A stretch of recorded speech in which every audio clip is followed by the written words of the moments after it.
What's going on, guys? We are back with another video. It is almost sundown. You can see the sun going down right over there. It is me. We got Mitch in the boat tonight, and we're not really sure what we're actually gonna do. We're gonna try to do some night fishing. We might start out doing some crank casting, some jig casting. We'll see. We're gonna be working a big flat here.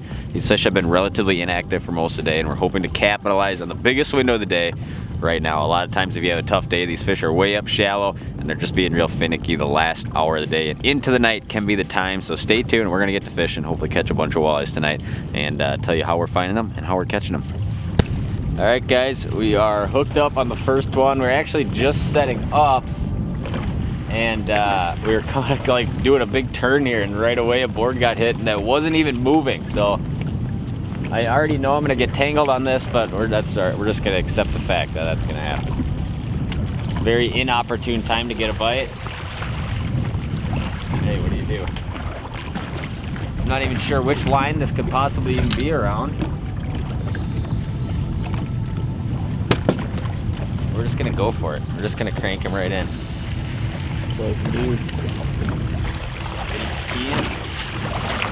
To run it right over a planer board. Look at that. This is our first little walleye of the night. About a 15-incher. We're gonna let him go on the husky jerk.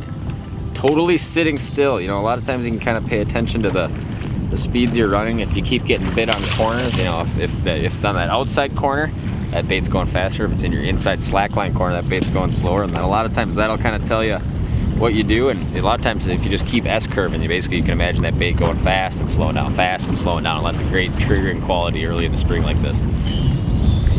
Fish on. Feels like a shark. Can you see me, or do you need that light? We'll turn a light on. You good? So if you guys can't tell, we're trolling.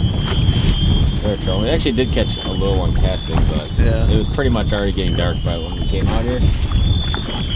And we both like to troll, so we do. Troll it up. If you guys have not given night trolling a shot, if you have a lake that sets up with big, large sand flats in the spring, this is probably the easiest time of year to get into trolling, as the depths are very shallow and uncomplicated, and the baits are very simple, suspended cranks.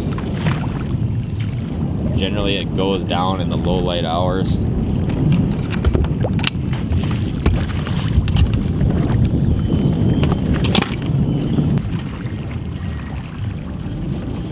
Nice little guy.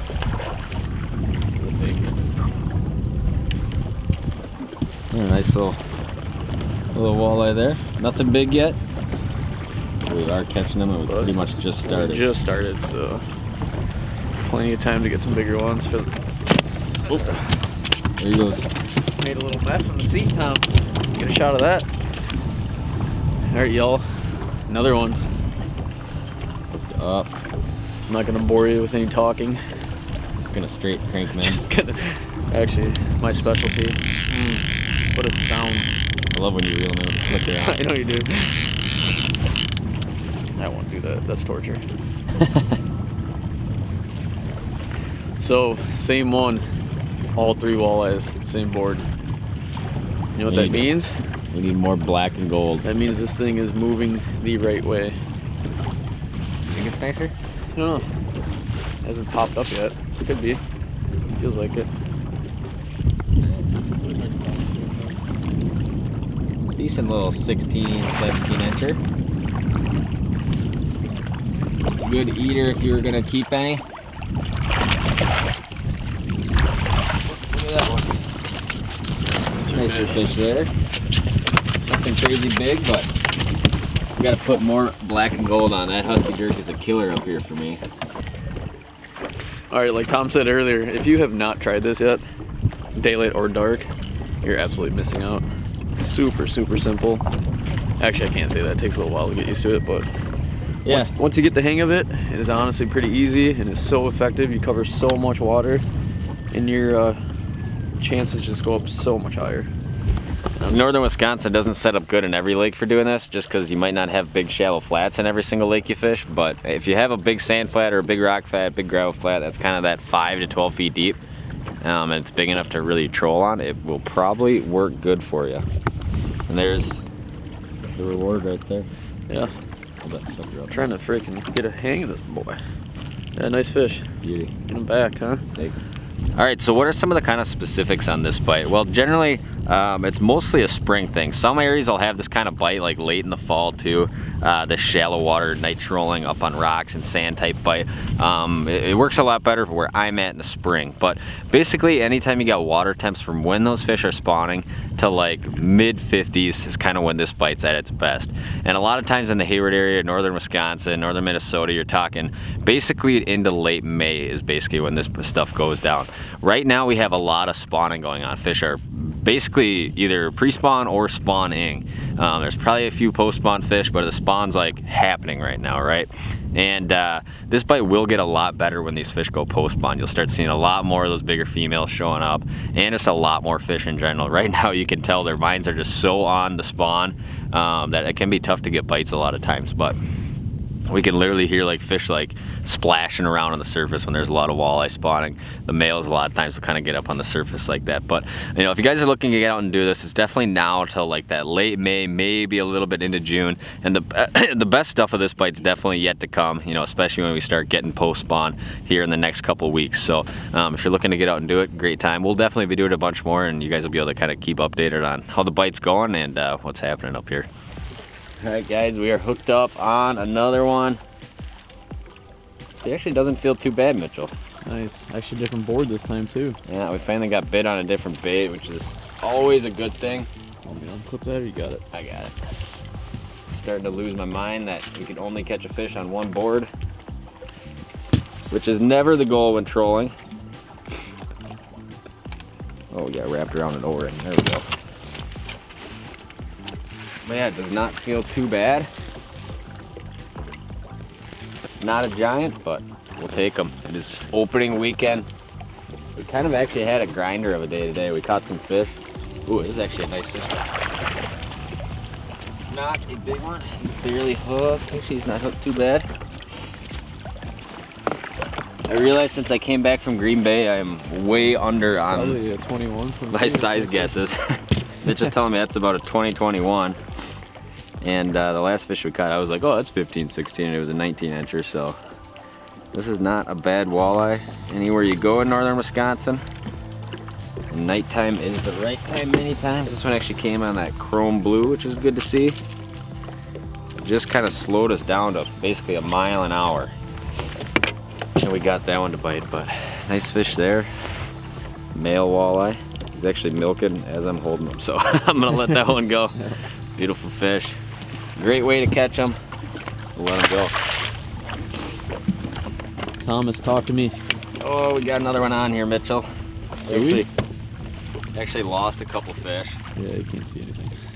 Lost a couple fish, and not fast and furious. You know, this opening weekend we've had some good fishing, but we've also had some grinder fishing. I don't know. These last 2 days have been an absolute grind. Yeah, we'll have like really good action for like 3 hours and then just dead for hours after that. Finding fish, extremely easy right now. They're exactly where they should be, which is good because we kind of got a weather change coming next couple days here. And it should be back to business as usual. I don't think this is a real big fish, but there we go. Another little guy. Probably about your 15-inch eater right there. Just barely tail grab that husky jerk. We'll take it. Like I said, we're not lighting them up by any means, but this is kind of the reality of fishing. Yes, every night is not 40 fish. Every night's not 40 fish. Me and Mitch were just talking about a night we had last year where it was like, we literally came up onto this flat and we hooked one fish, and by the time we got that fish to the boat, a fish was on every single rod. And there's probably honestly more fish up on here tonight than there was that night. But it's just kind of, you got to put a bait in front of a lot of fish, I guess. So it is what it is. All right, guys, well, that is going to do it for our little trolling pass. We only trolled for about an hour, caught some decent fish. You know, if you were sticking out all night, the bite's not obviously great, but you could definitely do probably 20-some fish. And I am not afraid of night fish, and I love night fish. And the lakes are basically empty, and fish are generally biting when you have a tough day. Yeah. And if you're starting out and doing this and you are having a tough day or like a slow night, like tonight, relatively slow, right? Yeah. They're just not that active, but you know, you have a night like this, honestly embrace it, learn from it, right? Yeah. So we had a lot of fish come off one side, specifically one board, So take a look at that. Like what do we have on? It was scatter wrap, right? It wasn't husky jerk, wasn't something else. Take a look at that. Take a look at the color. Go through your box. I mean, try to replicate that. Look at your depths that you're rolling on one side versus the other. Trolling's all about creating patterns. Exactly. That's what I'm getting at. Like, put together a pattern right there. So even if it's a slow night, like, you know, take note of that. That's a pattern. Come back out and, you know, try to do that again. You'll have success. Just keep going. That's to a T what trolling is. I mean, the reason you're running 6 lines is obviously to try to create a pattern and do it on 6 lines at the same time. So one bait gets hot, something like that, one line length gets hot, repeat it, and you guys are going to be catching a lot more fish. So I appreciate you guys watching. I'm not sure what we're going to be filming next. I got a lot of editing to do from opening weekend here, but hopefully you guys have been enjoying the walleye season so far. Hopefully you guys are having success, and stay tuned for more content, and please subscribe.